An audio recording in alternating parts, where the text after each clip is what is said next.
It was a Friday night in the big city.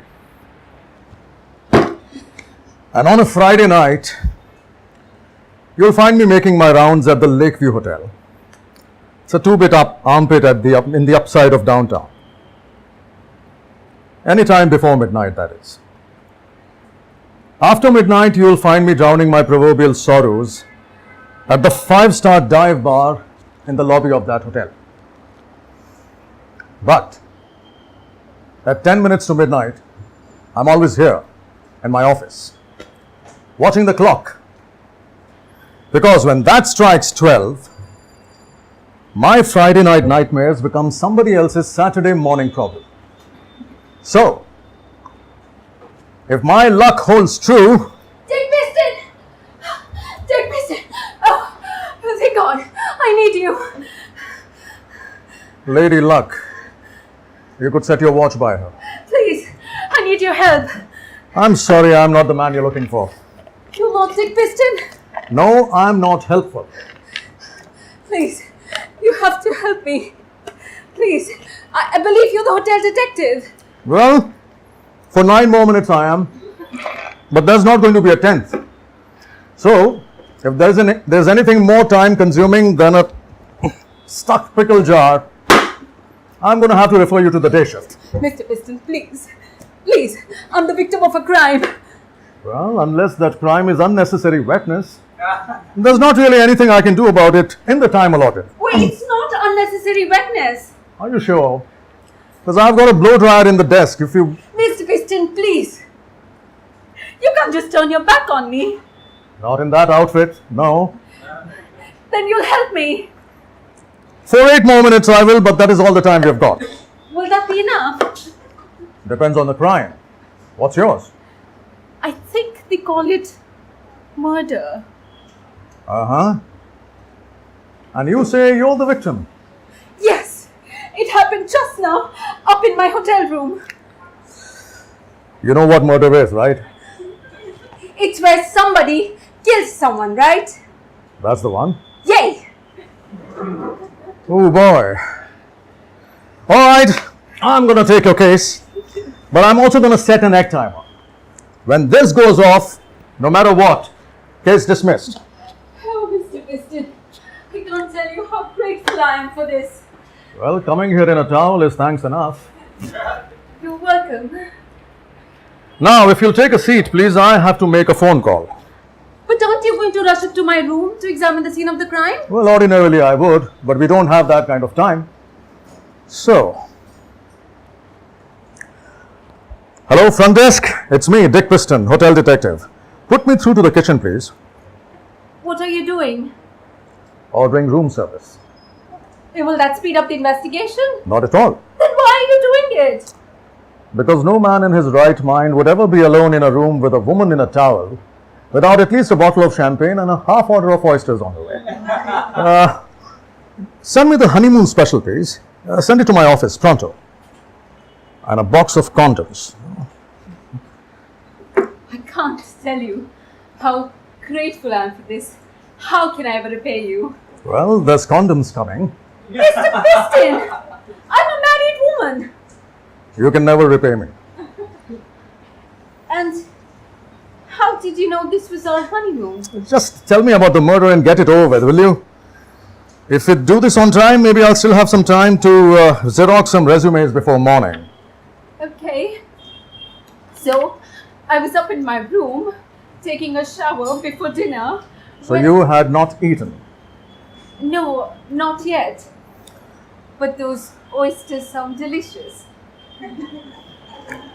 And the murder took place in the bathroom? No, it was in the bedroom.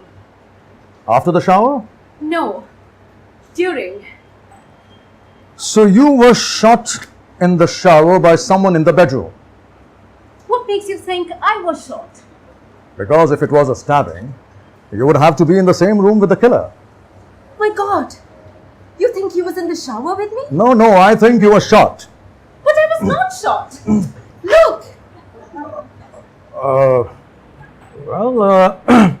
Or stabbed for that matter. You seem to have had a close shave of some kind. Oh, That's waxing. All right.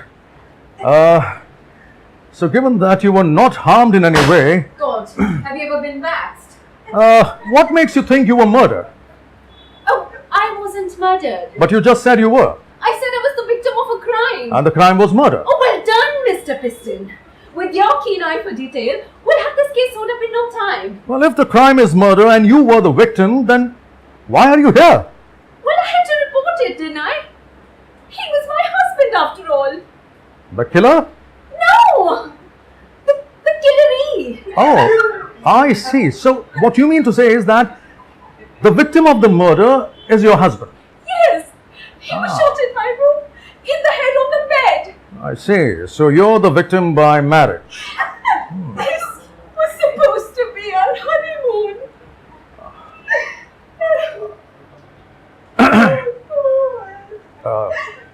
Thank you.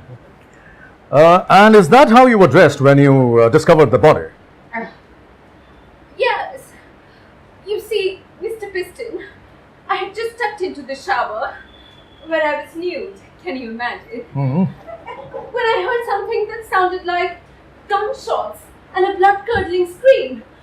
Naturally, I finished my shower, put on some makeup, and rushed into the room to see what was the matter. That's when I found him, dead on the bed with a slug in his head. Were there any signs of forced entry? Well, you've been dropping hints all weekend, so I was hoping, this was supposed to be our honeymoon after all. No, I mean to the room. To the room. Oh, no, everything seemed perfectly normal except for that horrible dead guy lying there. You mean your husband? Yes, that was his name, Guy. Oh, and he was horrible? Oh, yes, brains everywhere. I think that's our order. So, Mrs. Guy, this is the point in the investigation when I would normally rush up to your room to examine the body, but we don't have that kind of time. So let's cut to the proverbial chase. Come.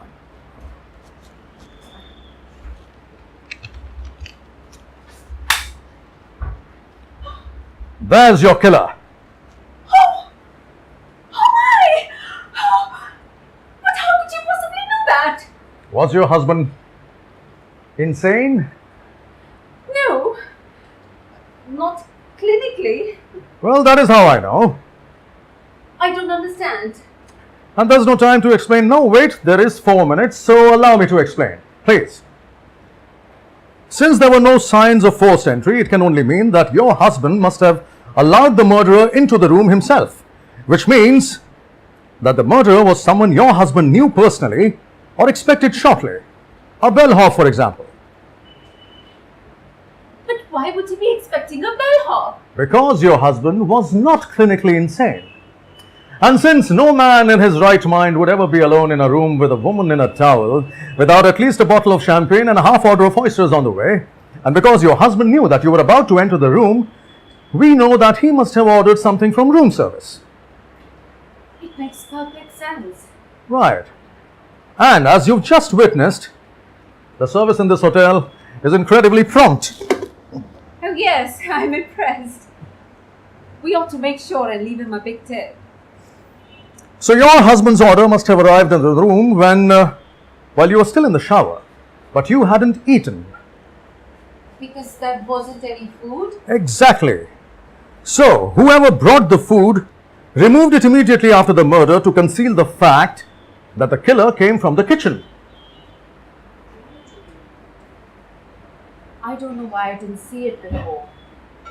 Which means that your husband had to have been murdered by the night shift bellhop who gained access to your room under the pretense of bringing a romantic appetizer, which you never got the chance to enjoy because after murdering your husband in cold blood and not wanting to leave any evidence that the killer was actually a member of the hotel staff, he removed the telltale oysters and champagne from the scene, something only a member of the hotel staff would do, leaving in their place the even more telltale absence of oysters and champagne, which confirms his guilt. why would this bellhop want to kill my husband? Because, unbeknownst to your late husband, this bellhop was having an extramarital affair with his wife. You're married? No, you! I mean you. He was having an extramarital affair with you. What? But how could you possibly know that? Because you haven't yet asked me the question that any widow in her right mind would want to know the answer to in this situation. Why would this bellhop want to murder your husband? But I did ask. You did? Yes, When? just now. Just like a second ago. I said it right away. It was practically the first thing that popped into my mind. Oh, right. Well, never mind. You really haven't been paying attention to anything I have said now, have you, Mr. Piston? But for God's sake, you're wearing a towel. That's no reason to accuse me of being an adulteress. And worse yet, an accomplice to murder. I'm sorry. I agree. I apologize. I accept it. Shame about the bellboy, though. Yeah. Listen. My boss will have my proverbial head if she discovers that I shot another innocent bystander. Do you think we could agree that this was self-inflicted? Yes, of course, Mr. Piston. He looked suicidal the moment he walked in here. Oh. Aha! Oh, A likely story. but it's your story. Yes, it is. But what widow in her right mind would want to conceal the murder of a man who had nothing to do with her husband's murder unless he, in fact, had everything to do with it and she was in on it? But that could only mean two things. No, one. It could only mean one thing. Mr. Piston, I think you're forgetting one possibility. What's that? That the widow was not, in fact, in her right mind. Oh, right. Right. It looks like I was wrong again. And my shift is coming to an end, so I guess you're free to go. Oh, thank you, Mr. Piston. I can't tell you what a relief this is. You may have solved my husband's murder, but knowing that I'm free of all the charges is a huge load off my mind. What little there is left of it, I mean. How can I possibly thank you?